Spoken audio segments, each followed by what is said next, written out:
En estos días se estrenó una película en Chile, en Frontera Sur Festival, que veníamos esperando hace harto rato. Se trata de Esquirlas, de la cordobesa Natalia Garayalde, que por fin se puede ver en Chile y gratuitamente, de manera online, hasta el 14 de julio. Así es que hoy día vamos a conversar con Natalia.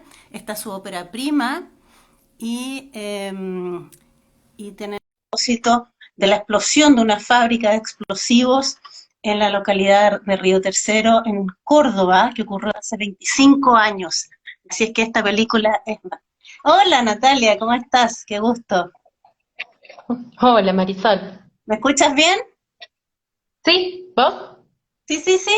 Bueno, primero agradecerte porque esta película la veníamos esperando hace harto rato y por fin está en Chile. La vimos en el estreno en el Festival de Mar del Plata, donde ganó un premio a la dirección, ha tenido un recorrido por festivales. Gracias por esta conversación y disculparme porque no me fijé que el día tú estás de día nacional de Argentina, estás en feriado y sin embargo te estás dando un ratito para conversar con los chilenos y las chilenas aquí en este espacio. Muchas gracias, Natalia. Gracias a vos, Marisol. Sí, hace rato quería hablar con vos, pero estaba esperando el estreno en Chile. Estamos muy contentas con el equipo por estar allá. La película, claro, está disponible solo para Chile porque tenemos ya otros compromisos asumidos con otros países de Latinoamérica para estrenar y bueno, entonces durante todo este año igual va a estar rondando ahí dando vueltas la película para verse. Para quienes se están integrando, estamos conversando con Natalia Gallaralde. Ella es cordobesa de la localidad de Río Tercero. ¿Tú sigues viviendo en el lugar donde viviste toda tu vida, en Río Tercero, o ya no?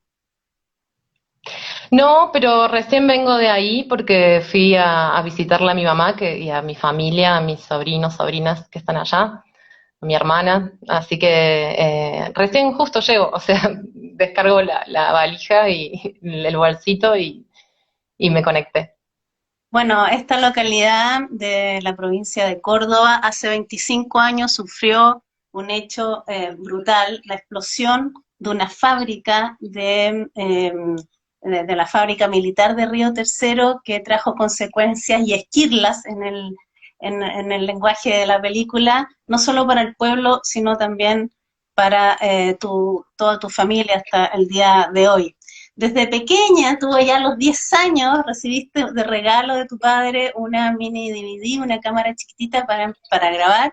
Y la primera parte de este documental autobiográfico que ustedes pueden ver en Frontera Sur Festival de manera gratuita para Chile, en este caso particular de esta película, da cuenta de esta vida bastante apacible que ustedes tenían allá, los juegos con los hermanos, todo esto grabado por ustedes. Hay una escena realmente muy bella en que ustedes dos están patas para arriba, como diríamos nosotros en Chile, con el cuerpo arriba y la cabeza colgando, y así una serie de imágenes sobre esta vida familiar. ¿Cómo fue este proceso? Yo sé que te ha demorado bastante tiempo en recolectar estos fragmentos de lo que era esa historia.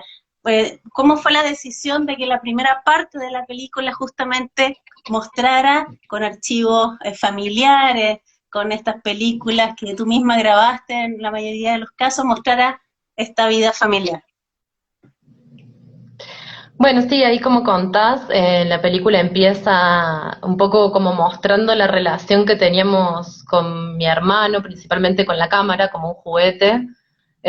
Primero, incluso el primer plano es la compra de la cámara entre electrodomésticos, entre heladeras, como eso, como un electrodoméstico más, de familia clase media, argentina, que podía acceder a una Sony 8 milímetros, que era una camarita chiquita igual, ¿no? Bueno, se ve de hecho en la película.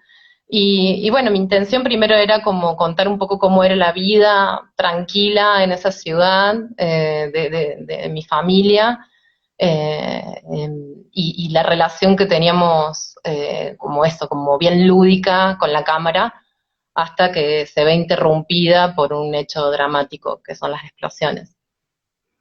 Así es, han pasado 25 años, en 1995 ocurre esta situación que las autoridades de la época, lideradas por el fatídico Carlos Menem, que murió este año, querían mostrarlo como un accidente, pero en realidad se trataba de un atentado para encubrir el tráfico de armas a Croacia y Ecuador.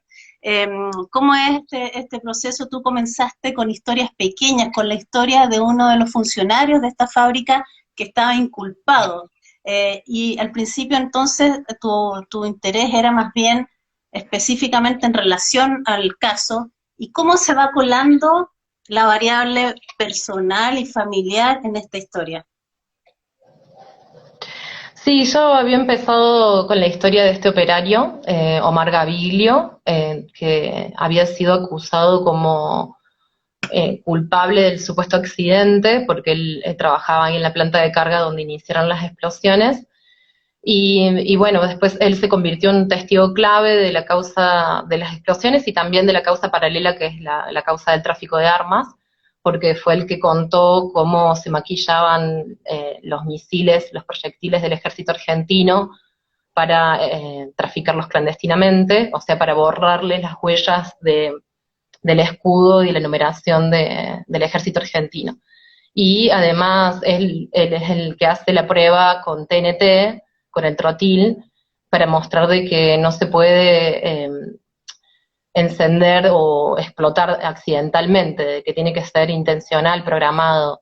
Entonces él se filma en su casa, con una camarita también, para hacer esos experimentos caseros, digamos, y presentarlos ante la justicia. Por eso era que yo quería empezar con él, y empecé a hacer el rodaje con él. De hecho entramos a la fábrica con un comando antiexplosivos, porque todavía en esa zona que era interdicta mientras la causa estaba abierta, o sea, no se podía innovar, no se podía modificar el lugar, y en ese lugar entonces había proyectiles enterrados, por eso nos hicieron hacer seguros de vida, ir con ese comando antiexplosivos. Fue difícil conseguir la entrada, pero lo hicimos, fuimos con él, y bueno, después él enfermó de cáncer.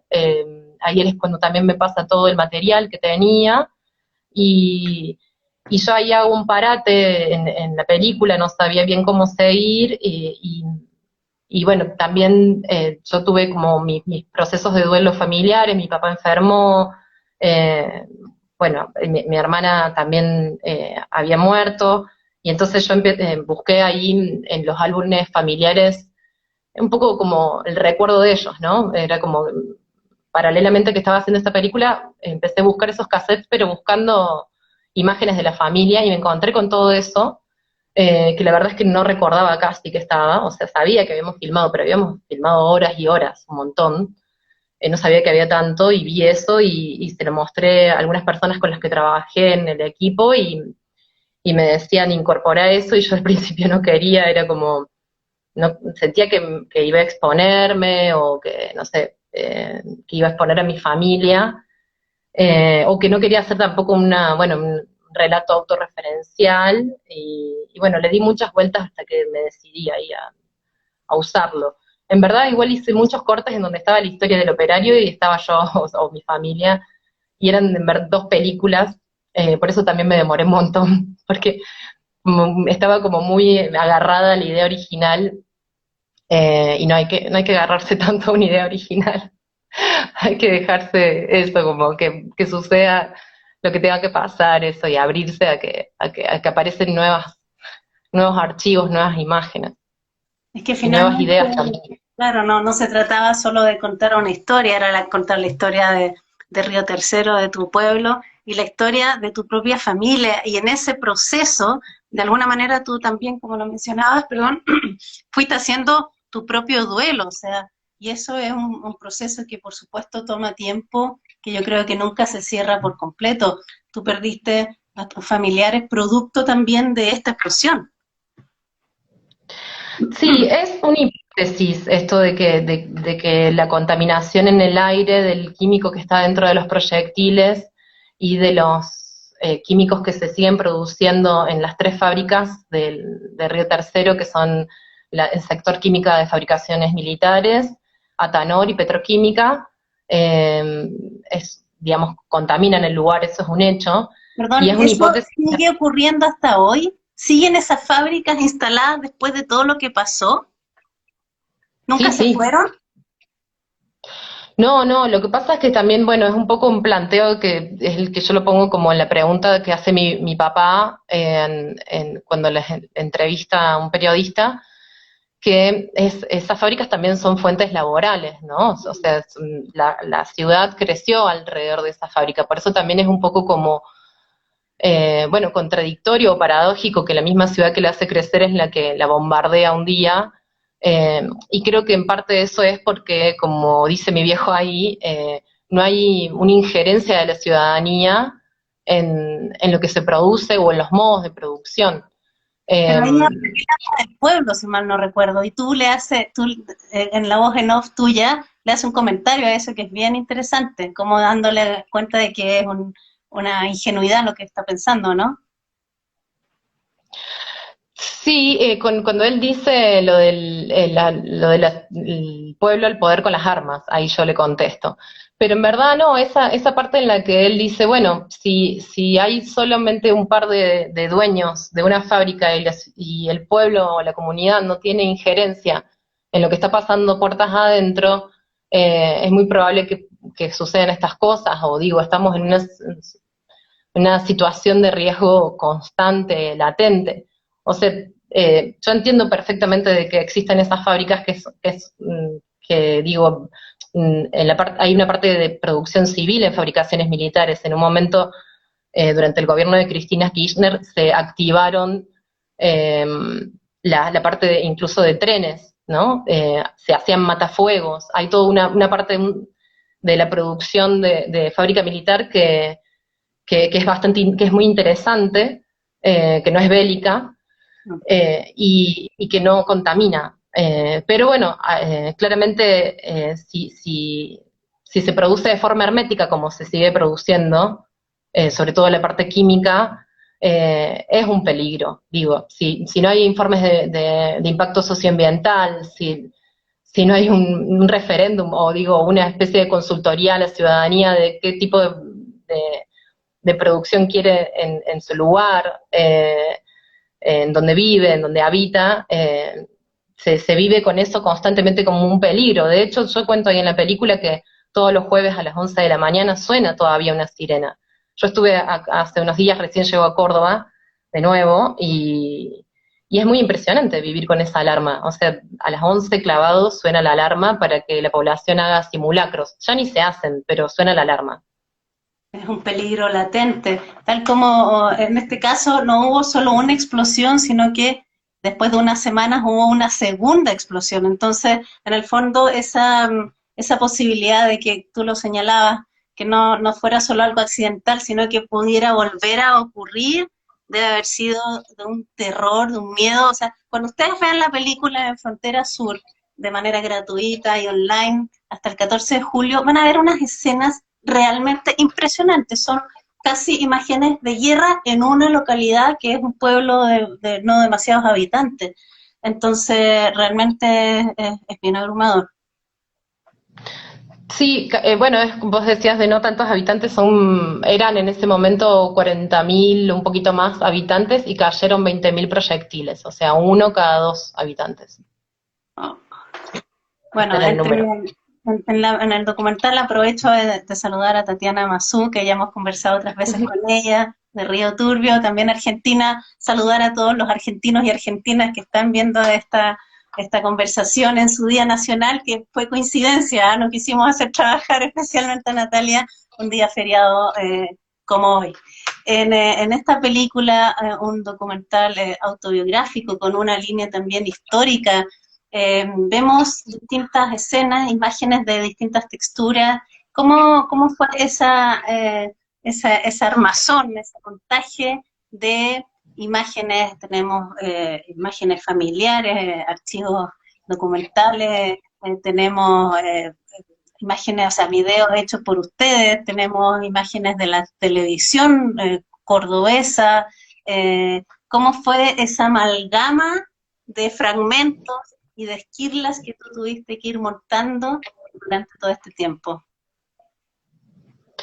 Bueno, el montaje sí es lo fundamental en la película, es sobre lo que más me apoyo. Al principio intentaba de alguna forma que Lilo fuera la voz en off y tenía mucha presencia, pero después me parecía como mucho más interesante que se contara más con el montaje y que la voz fuera un elemento más, no tan estructural.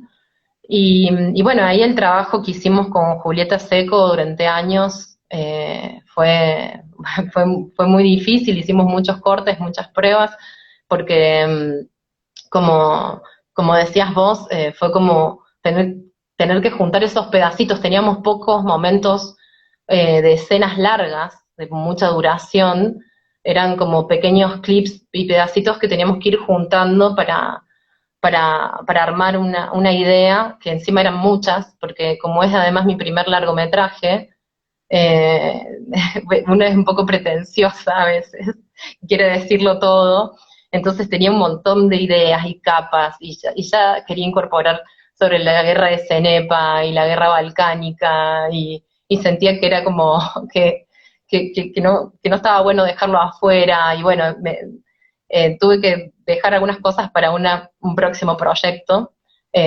pero bueno, ahí eso, trabajamos con Juli un montón y después también con Martín Sapia, para juntar todo ese material que, como decía, son de distinta procedencia, pública y privada. Tenía de canales de Córdoba principalmente, de vecinos, vecinas que me acercaron también material, de una forma muy generosa, me ofrecieron lo que habían filmado, y bueno, intentábamos que esos límites entre los archivos fueran cada vez más difusos, que se fueran mezclando. Por ejemplo, la imagen de la huida el día de las explosiones no la filmé yo, ni mi familia, pero la intención era crear como la idea de que había sido mi familia la que estaba ahí en ese auto. No sé si te generó eso a vos, pero algunos me preguntaban, ¿eran ustedes? O por lo menos generar esa confusión, ¿no? De que todo fuera como más o menos como estuviera integrado, como si fuera creado todo por mi familia, que es una familia más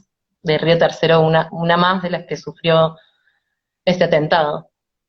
Sí, esa escena realmente es muy impactante y uno se pregunta cómo podía haber sido filmada en ese tiempo, 1995, en un auto, desde un auto, cuando seguían cayendo los proyectiles desde el cielo, por así decirlo, es realmente abrumadora.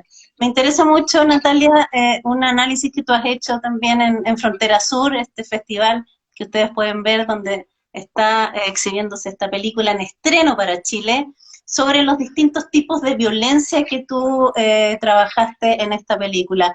La violencia militar, la violencia institucional, la violencia económica a propósito de este modelo neoliberal impuesto por Menem en ese tiempo, y también la violencia judicial por la impunidad durante tantos años de los verdaderos responsables. De hecho, Menem se murió en enero de este año y se fue impune, bueno, como tantos otros violadores, en nuestro caso de derechos humanos, se van a la muerte sin haber pagado los costos, o sea, todos los crímenes que cometieron. Pero háblame de esos tipos de violencia que tú analizas, por favor.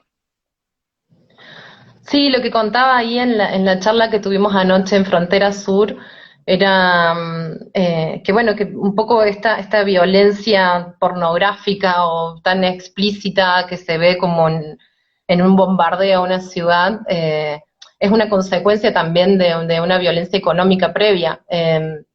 Hay el operario de la fábrica que yo quería, bueno, con el que trabajé, Omar. Omar Gavirio, sí.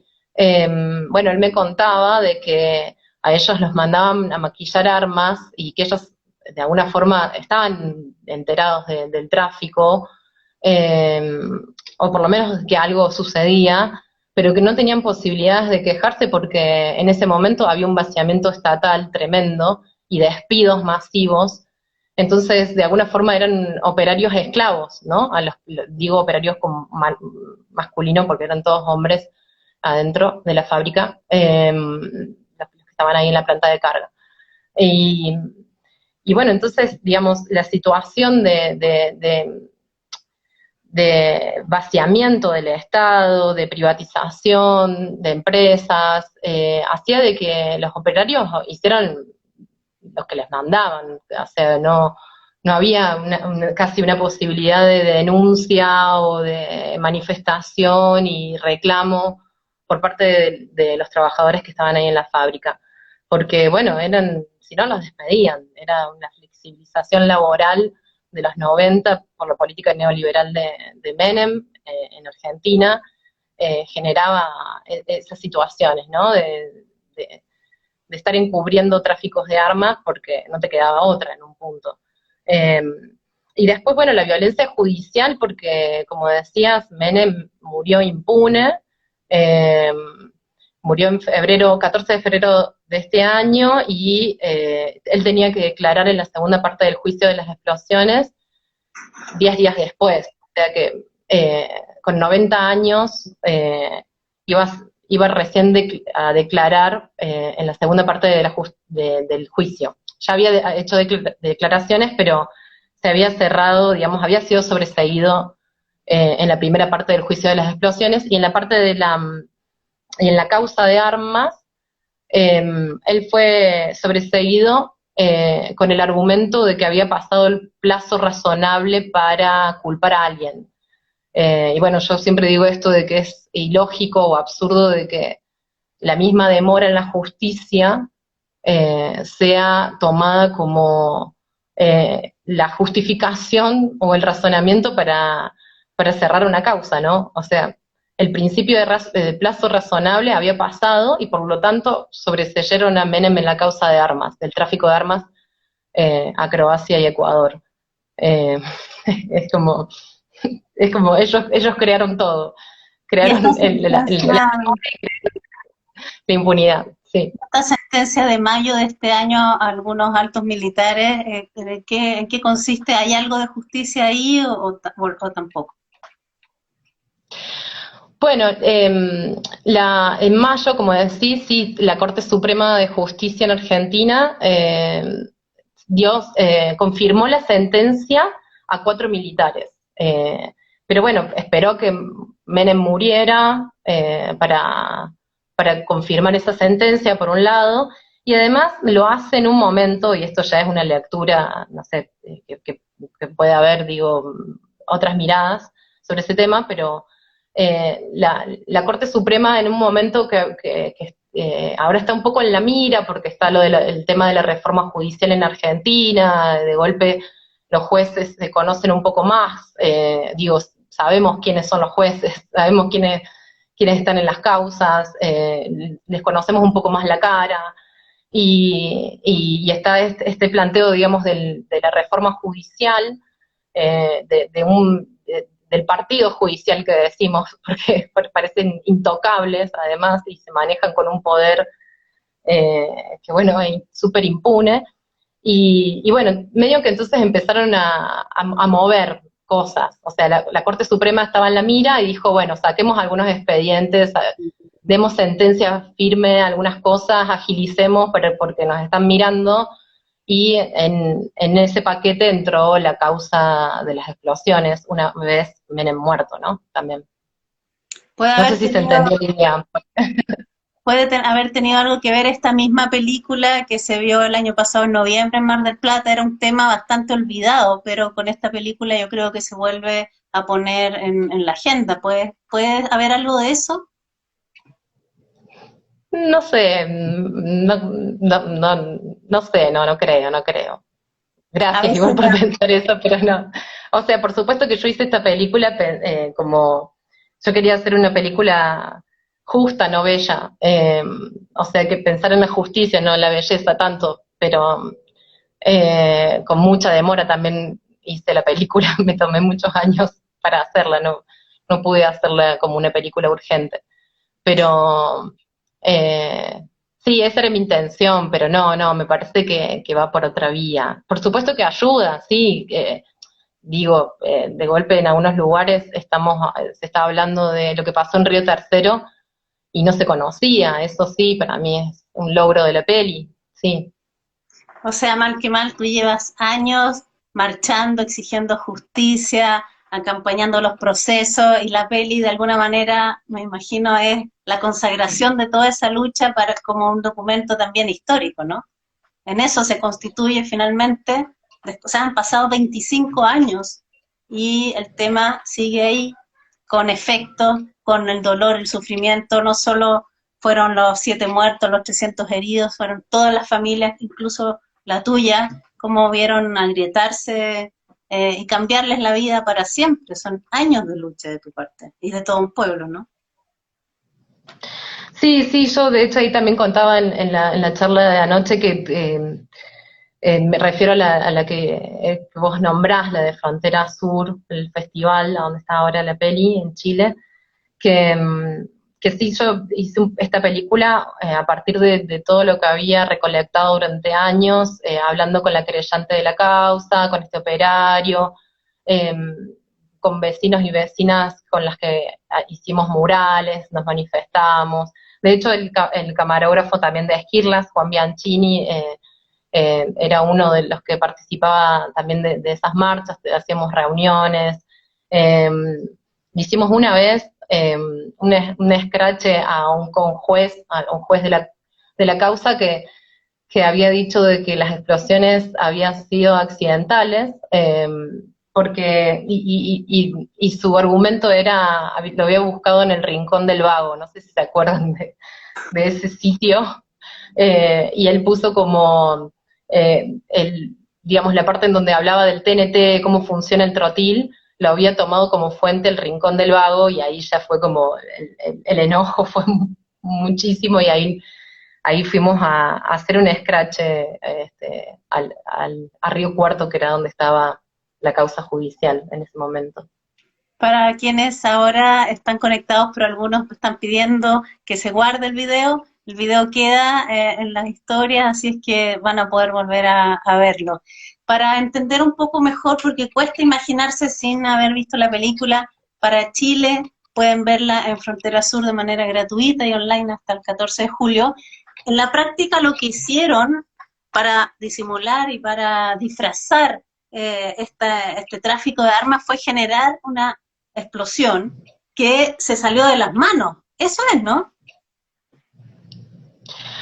Sí, no sé si se salió tanto de las manos porque fue bastante programada. De hecho, hubo primero una explosión que fue como una especie de alarma de aviso para que la población huyera, y a los 12 minutos explota la parte de los polvorines. La primera es en la planta de carga, a donde están los explosivos, y hay una segunda explosión ese mismo día en donde están los proyectiles guardados, y ahí, digamos, 12 minutos después es donde empieza el bombardeo. En una ciudad chica, esos 12 minutos nos permitió a la mayoría poder, o a mucha gente poder huir, y además hubo dos explosiones simultáneas, se veían en fotos los dos cráteres, para que no fuera, digamos, que la onda expansiva fuera en L y no fuera hacia las partes químicas, porque si caían proyectiles en los tanques de cloro o en los tanques de fosgeno, en las esferas,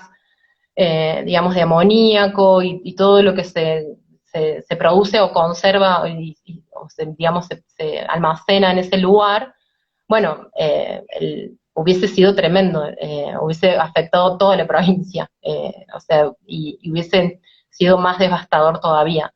Entonces sí estuvo premeditado que fuera grave, pero que no, digamos, no fuera una masacre, digamos. Por eso también fueron 7 los muertos, que por la magnitud del bombardeo es un número, duele, pero no es una cantidad, una gran cantidad, ¿no? Para una población de 45.000 habitantes, y esto es por esto que contaba, ¿no? Que hubo una primera explosión como alarma para que la población huyera. ¿Tú dónde estabas cuando ocurre esta primera explosión? ¿En el colegio? Sí, yo estaba en la escuela del barrio Fábrica. ¿Y cuál es la Yo iba ahí. reacción ¿qué hacen? Corren, se ponen debajo de los asientos, es como los terremotos aquí en Chile, que los niños tienen una operación Daisy y se meten debajo. ¿Cuál fue la primera reacción frente a una cuestión tan desconocida, tan brutal? Bueno, ahí no habíamos hecho nunca simulacros previamente. Después sí, yo lo cuento ahí también en la película, que a partir de las explosiones se empiezan a hacer simulacros, eh, pero previamente no. De hecho, yo no sabía que se producía ahí cerca de la escuela ni de mi casa, y yo no entendía nada, nadie entendía nada, no sabíamos qué estaba pasando, si había sido una bomba en la escuela o qué estaba sucediendo, hasta que, bueno, pudimos escaparnos con la madre de una amiga y escuchamos la radio y ahí nos enteramos que había pasado. Yo después, digamos, yo estuve toda esa mañana con mi hermano y recién a las 5 de la tarde nos encontramos con el resto de la familia. O sea, Va con recordemos mi mamá. que en 1995, para las generaciones más jóvenes, no existían los celulares donde uno podía mandar un WhatsApp y decir estoy bien, estoy sana, pasó esto. O sea, la incomunicación tiene que haber sido una cuestión brutal y después llegar a tu casa y tú filmas, o sea, muestras ahí los hoyos, los orificios en el techo. O sea, no es que haya sido algo que nosotros estamos más o menos acostumbrados a los terremotos y pasan cosas pero esto es una cuestión, es un escenario de guerra. O sea, tu sensación después de llegar a casa, ¿cómo fue? Eh, bueno, no, fue tremendo. Yo por ahí no hablo mucho, o sea, salvo obvio que lo cuento ahí en la película, pero no doy tantos detalles de lo que me pasó. Pero bueno, creo que a través de la cámara era que me protegía, lo usé como un escudo, por eso entré así con la camarita a la casa, ¿no? Esa fue mi forma de poder ver la destrucción.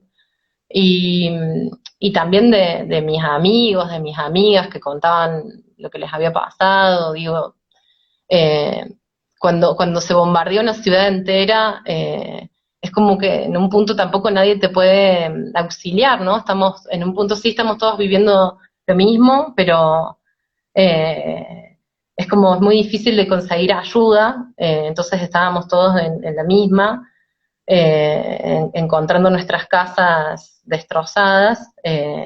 Y bueno, después nosotros nos fuimos a vivir un tiempo en la casa de mi abuela, en otra ciudad, hasta que pudimos volver.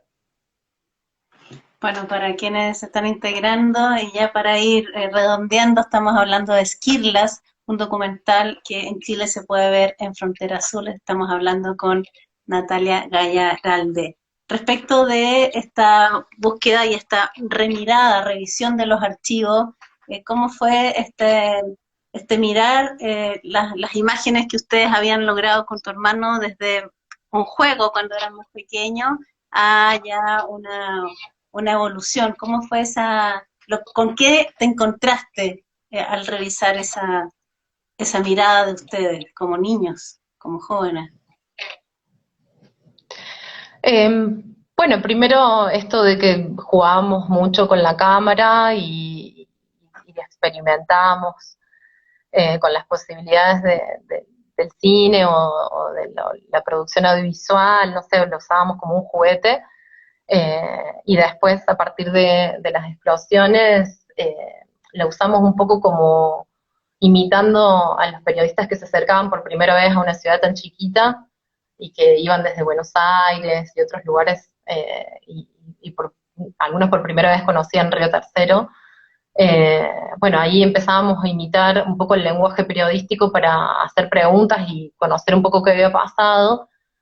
Y sí, digamos, yo sí vi como un cambio en la mirada de mi hermano, de mí, o de mi familia en esos archivos, eh, porque, bueno, eso, primero era un juego, después fue como imitar el lenguaje periodístico y con las segundas explosiones también hubo otro giro, otro cambio de mirada. Mi hermano de alguna forma empezó como a filmar más cosas con más sigiloso, digo, esa parte en que espía a mis viejos durmiendo o a mi nona descompuesta, ya no juega tanto, sino que es como que espía el mundo adulto desde un lugar un poco más serio, ya no, eso, ya no tan divertido, y yo ahí es cuando decido dejar de filmar, ¿no?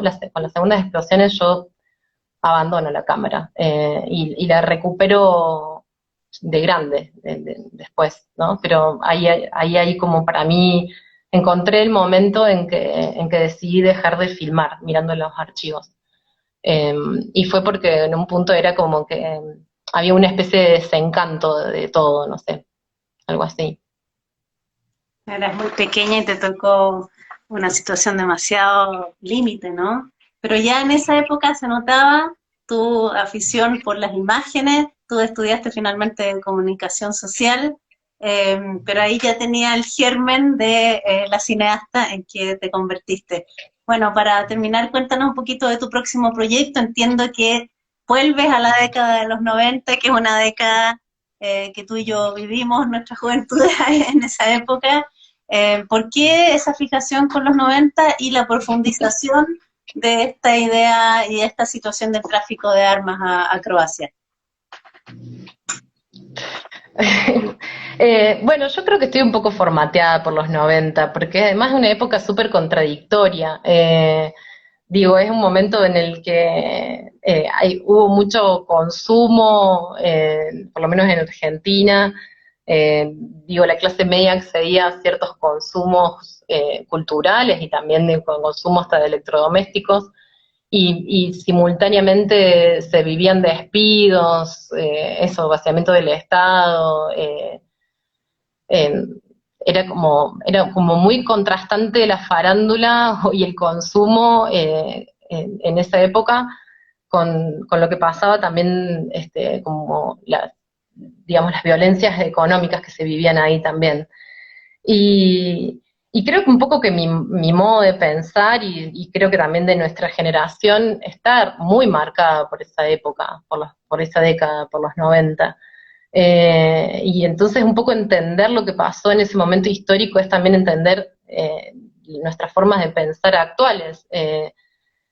Me parece que, de hecho, bueno, no quiero hacer un análisis político, pero eh, el kirchnerismo, por ejemplo, tiene algo también de eso del consumo de clase, digamos, el acceso al consumo, que es algo que no queremos soltar como clase media o como ascenso social, ¿no? Con todas las diferencias que hay entre el kirchnerismo y el menemismo, ¿no? Pero digo, hay algo de eso también. Y, eh, y bueno, yo también quiero en este próximo proyecto tocar o profundizar un poco el tema de la guerra de los Balcanes y el tráfico de armas que se hizo durante el menemismo a Croacia, porque siento un poco como una especie de responsabilidad como Argentina por eso que pasó. Por lo menos de conocer hacia dónde iban esas balas, digamos, que se producían tan cerquita de mi casa. ¿Qué pasó? Digo, ¿qué pasó en esa gran guerra que parece tan compleja, que involucró a serbios, bosnios, musulmanes, croatas, montenegrinos, ¿no? Montenegrinas? Es como, eh, me parece que es como bueno, es conocer un poco qué sucedía, cuál fue el destino de esos proyectiles que se producían ahí. Después creo que me tocaría también seguir con la guerra de Cenepa, con la de Perú y Ecuador, pero bueno, comencé con esta porque además tengo la colaboración de un director descendiente de bosnios y bosnias que me está ayudando, y además una familia que me cedió material de archivo eh, que, cuyo padre viajó como casco azul, un argentino boliviano que viaja como casco azul en el 95 en misiones de paz a Croacia mientras subterráneamente se hacía el tráfico de armas. Y en este proyecto que ojalá salga pronto, yo sé que las películas demoran, ¿la variable familiar no estaría incorporada? o sí, indirectamente. No, no en mi familia, sí, sí posiblemente hable un poco de esta familia que tiene presencia argentina-boliviana, Ok. su momento en los 90, lo que les pasó ahí, y además los quiero ir a visitar también ahora, viven en Gregorio Laferrer, en la provincia de Buenos Aires, en el conurbano bonaerense. Y bueno, ya tenemos una cita ahí para cuando podamos. Y, y bueno, depende un poco de la emergencia sanitaria, ¿no? De la situación de la pandemia, cuando pueda viajar allá. Sí, lamentablemente en Argentina también hay harto repunte de casos. Esperemos que con las vacunas eso pueda ir calmándose un poco, como está ocurriendo recién en Chile ahora. Bueno, Natalia, te agradezco muchísimo esta conversación, todo el trabajo de 25 años prácticamente de esas búsquedas de materiales, realmente es una película que impresiona visualmente y además emocionalmente. Así es que para Chile pueden verla gratuitamente. Es un estreno, por primera vez en Chile se está viendo esta película, Esquirlas, así es que véanla en Frontera Sur. Un abrazo y muchas, muchas gracias. Gracias, y gracias también a todas las personas ahí que se conectaron y que vieron esto. Chao, Saludos. chao, que descansen. Chao.